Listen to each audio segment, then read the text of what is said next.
Joining me at Standing Rock was the invitation of Reverend David Wilson, superintendent of the Oklahoma Indian Missionary Conference.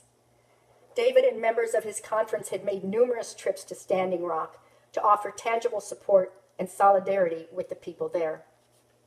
When I heard the invitation, I had to do it, and with less than a week's notice, I was headed to North Dakota on October 4th. With each mile I traveled, I thought about my commitment to standing up for water justice and standing against the Dakota Access Pipeline. Arriving at the encampment was a humbling experience.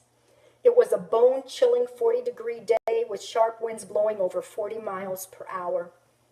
Many campers had been there since August, and they were braving the temperatures and getting by on so little.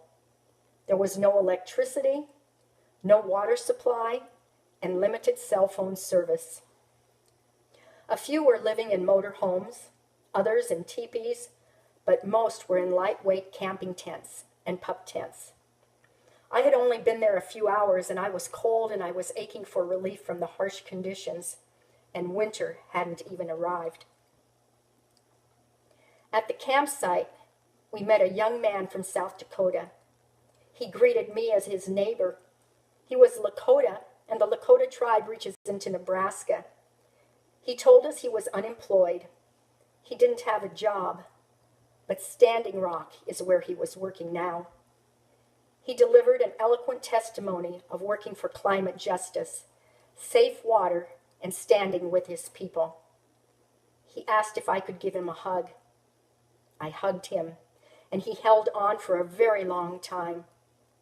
When he took a step back, he pressed his forehead to mine, and his eyes looked deeply into my eyes as if he were searching my soul. Solidarity, sincerity. We silently cemented our resolve to stand for Mother Earth. We also met a local Cannonball Sioux native. Cody relayed how that morning he had gone with the prayer group to the drilling site. He said about 150 from the camp were met by 50 deputies. We were peaceful. We were singing our warrior songs. Women were praying. We even shook their hands. When I read the news of Standing Rock the next day, the paper reported of the disturbance the protesters had created. What I heard and what I saw was not what I was reading in the news. The original route of the oil pipeline was to cross closer to the city of Bismarck. But this route was turned down. Because it was too close to the city, it might endanger their drinking water. The oil pipeline was reassigned to the south under the water supply of the Cannonball Reservation without their consent, endangering their water and putting others at risk.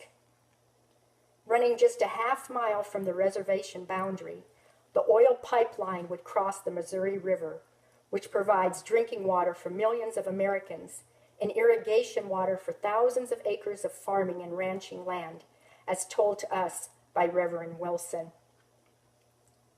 The trenching and the excavating of the earth from the underground pipeline has desecrated sacred sites and burial lands. This property that once was deeded to the Sioux by treaty has long since been taken back. Standing Rock is not unique.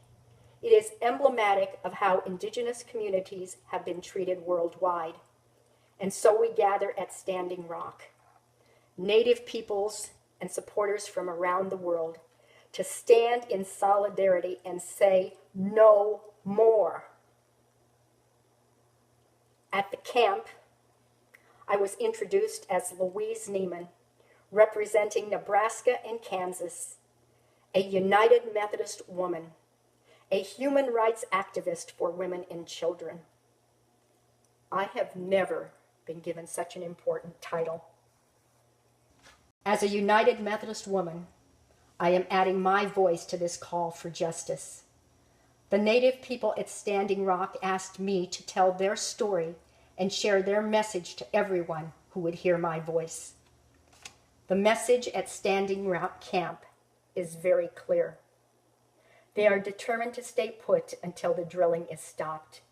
They are not protesters. They are protectors defending the water. Water is a human right because water is life. I am Louise Neiman, a United Methodist woman from the Great Plains Conference.